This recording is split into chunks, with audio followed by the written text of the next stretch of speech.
नमस्कार दोस्तों। आज ये मेरा 7वां वीडियो है एक्टिव एंड पैसिव को आगे कंटिन्यू करते हुए।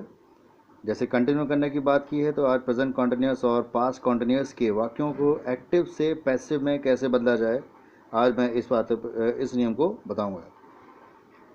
प्रेजेंट और पास्ट कॉन्टिन्यूस में जैसे कि आपको पता है, प्रेजेंट कॉन्टिन्यूस में हेल्पिंग वर्ब होती है इज़, एम, आर, और पास्ट कॉन्टिन्यूस की हेल्पिंग वर्ब होती है वाज, वर। और इन दोनों ही टेंसेस में आई एन जी फॉर्म का यूज़ किया जाता है, I N G form use होती है। लेकिन जब हम लोग पैसिव बनाते हैं तो इज़, एम, आर तो अकॉर्डिंग टू द सब्जेक्ट बदलता रहता है, वाज वर्ब भी उसी तरह बदलेगा।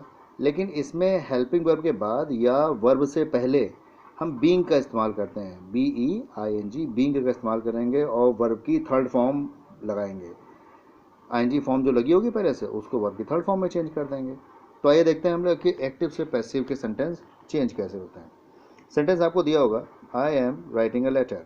ये तो हमें पता है कि I am writing a letter ये हमारा प्रेजेंट कॉन्टिन्यूस टेंस का है, क्योंकि is, am, are helping verb होती है प्रेजेंट कॉन्टिन्यूस की। इसमें सब्जेक्ट, वर्ब, ऑब्जेक्ट को आपस में प्लेस करेंगे हमेशा की तरह। अ लेटर सिंगुलर है तो इज हो जाएगा, हेल्पिंग वर्ब की जगह हेल्पिंग वर्ब आ गई। और वर्ब से पहले और हेल्पिंग वर्ब के बाद, यानी दोनों ही कंडीशन में आपको पोजीशन एग्जैक्ट मिल जाएगी कि बीइंग रखना कहाँ पर है, हेल्पिंग वर्ब के बाद और वर्ब से पहले। बीइंग लगा दिया, फिर राइट की थर्ड फॉर्म रिटर्न। ऑब्जेक्ट बनाएंगे आई को, क्योंकि आई आ जाएगा ऑब्जेक्ट की पोजीशन पे, तो बन जाएगा मी, और मी से जस्ट पहले बाय, ऑब्जेक्ट से पहले बाय लगा देंगे और इस तरह से हमारा पैसिव वॉइस बन के तैयार हो जाता है। नेगेटिव सेंटेंस अगर इस तरह का दिया हो, you are not abusing your brother, तो इसमें सब्जेक्ट, वर्ब, ऑब्जेक्ट और ये दिया गया है हेल्पिंग वर्ब। इसको जब हम लोग पैसिव बनाते हैं तो योर ब्रदर, यहाँ पे देखोगे पॉजेसिव के संग नाउन लगा हुआ है, तो जो ये नाउन या प्रोनाउन जो भी लगा हो, नाउन जो लगा होता है वो सिंगुलर है या प्लूरल है, इसके हिसाब से ही हेल्पिंग वर्ब लगाएंगे। तो योर ब्रदर एक साथ इधर आ जाएगा। ब्रदर, ब्रदर सिंगुलर है तो इज लगा हुआ है, अगर ब्रदर्स होता तो आर आता। ब्रदर आ गया तो इज लगा हुआ है, क्योंकि हेल्पिंग वर्ब आर नॉट लगा है, तो ये प्रेजेंट कॉन्टिन्यूस का है और ये प्रेजेंट कॉन्टिन्यूस में ही चेंज किया जाएगा। तो ये बन जाएगा इज नॉट, एम नॉट या आर नॉट लगा रहेगा, उसके बाद बीइंग आ जाएगा, यानी हेल्पिंग वर्ब के बाद या वर्ब से पहले बीइंग लग जाएगा। और योर ब्रदर को ले आए हम सब्जेक्ट की जगह पे, और जो यू उठ के गया योर ब्रदर की जगह पे, ये बन गया यू, और यू के जस्ट पहले बाय लगा दिया। इस तरह से हमारा नेगेटिव सेंटेंस पैसिव बन जाता है। एक और एग्जांपल देखिए, she is washing her clothes. अब देखिए मैंने यहाँ पे सिंगुलर लिया था पॉजेसिव के संग, और यहाँ पे मैंने क्या किया, पॉजेसिव के संग प्लूरल नाउन ले लिया। तो क्या किया, हर क्लोथ्स एक साथ आ गया। बस कैपिटल लेटर का ध्यान रखना है कि लाइन के पहला अल्फ़ाबेट कैपिटल लेटर बनेगा। हर क्लोथ्स, क्लोथ्स प्लूरल है तो आर आ गया। अभी देखिए शी के साथ इज लगा था, हर क्लॉथ इधर आया तो क्लॉथ प्लूरल है तो आर लगा दिया। फिर उसके बाद बीइंग लगा दिया, वर्ब की थर्ड फॉर्म वाज आ गई, शी का ऑब्जेक्ट हर होता है और हर के पहले लगा दिया बाय। तो इस तरह से हमारा बन गया पैसिव। फिर इसके आते हैं पास्ट का, इसी तरह से देख लेते हैं। जैसे का they were playing the match yesterday. तो अब हमने क्या किया, सब्जेक्ट, वर्ब, ऑब्जेक्ट और ये टाइम दिया गया है। टाइम हमेशा लास्ट में रखेंगे तो ज़्यादा बेहतर रहेगा। तो they were playing the match yesterday, ये पास्ट कॉन्टिन्यूस का है, क्योंकि पास्ट कॉन्टिन्यूस की हेल्पिंग वर्ब होती है वाज और वर। जब हम लोग इसका सब्जेक्ट पे लेके जाएंगे तो द मैच आ गया, मैच सिंगुलर है तो वाज आ गया। वाज के जस्ट बाद बीइंग, जो ऊपर हम लोग प्रेजेंट कॉन्टिन्यूस से फॉलो कर रहे थे, बिल्कुल वही स्टेप्स यहाँ पे फॉलो करनी है। तो वाज के संग लग गया बीइंग, बीइंग के बाद वर्ब की थर्ड फॉर्म, दे बन गया देम, देम से पहले बाय, और टाइम हमेशा की तरह आखिरी में। देन इसी तरह से हम हर तरह के सेंटेंस, प्रेजेंट कॉन्टिन्यूस और पास्ट कॉन्टिन्यूस के सेंटेंस में बीइंग का इस्तेमाल करते हुए सेंटेंस को पैसिव बनाएंगे।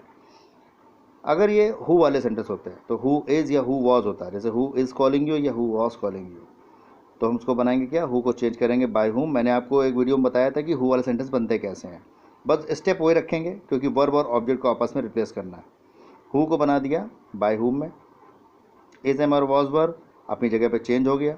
किसकी वजह से, क्योंकि कॉलिंग ने यू को रिप्लेस किया, तो यू आ गया कॉलिंग की जगह पे, कॉलिंग चला गया यू की जगह पे। तो जो भी हेल्पिंग वर्ब अब आएगी बाय हुम के बाद, वो लगेगी यू के हिसाब से, यानी कि जो वर्ब और ऑब्जेक्ट आपस में रिप्लेस करें एक दूसरे को, तो वो एक दूसरे को आपस जो आएगा उस जगह पे उसके हिसाब से ही हेल्पिंग वर्ब लगेगी। तो यू के हिसाब से आर या वर लगेगा, अगर प्रेजेंट टेंस है तो आर और पास्ट टेंस है तो वर। ठीक है, और फिर उसके बाद बीइंग, देखिए वर्ब के पहले बीइंग आ गया, ठीक है, और यहाँ पर क्वेश्चन मार्क लगा दिया, वर्ब की थर्ड फॉर्म आ गई। देखिए इंट्रोगेटिव में हम लोग को इंट्रोगेटिव रूल्स को फॉलो करना ज़रूरी होता है। देखिए इंट्रोगेटिव वर्ड हो गया, हेल्पिंग वर्ब हो गई, सब्जेक्ट हो गया, फिर वर्ब आता है। ये तो हम लोग का टेंस का रूल होता है, सेंटेंस स्ट्रक्चर जिसे कहते हैं, तो उसको फॉलो करना बहुत ज़रूरी है। और आखिरी में क्वेश्चन मार्क, क्योंकि एक्टिव पैसिव में एक नियम ये भी मैंने बताया था कि जो निशान लगा हो उसी का इस्तेमाल करेंगे। इसी तरह से हम लोग बनाते हैं वाई वाले sentence. Why are you not reading the book, तो द बुक को ले गए हम यू की जगह पे, वाई से मतलब नहीं है, वाई एज इट इज़ रखा रहेगा। आर लगा है अभी यू के हिसाब से, यू आ गया जब द बुक पर, तो द बुक सिंगुलर है, तो सिंगुलर जब इधर आएगा तो आर बन गया इज़। द बुक रखा, फिर नॉट की जगह नॉट आ गया, बीइंग लगा दिया, रीड की थर्ड फॉर्म रेड हो गया, और लास्ट में यू, क्योंकि यू का ऑब्जेक्ट यू होता है, और लास्ट में बिल्कुल सेंटेंस के एंड में क्वेश्चन मार्क लगा देंगे।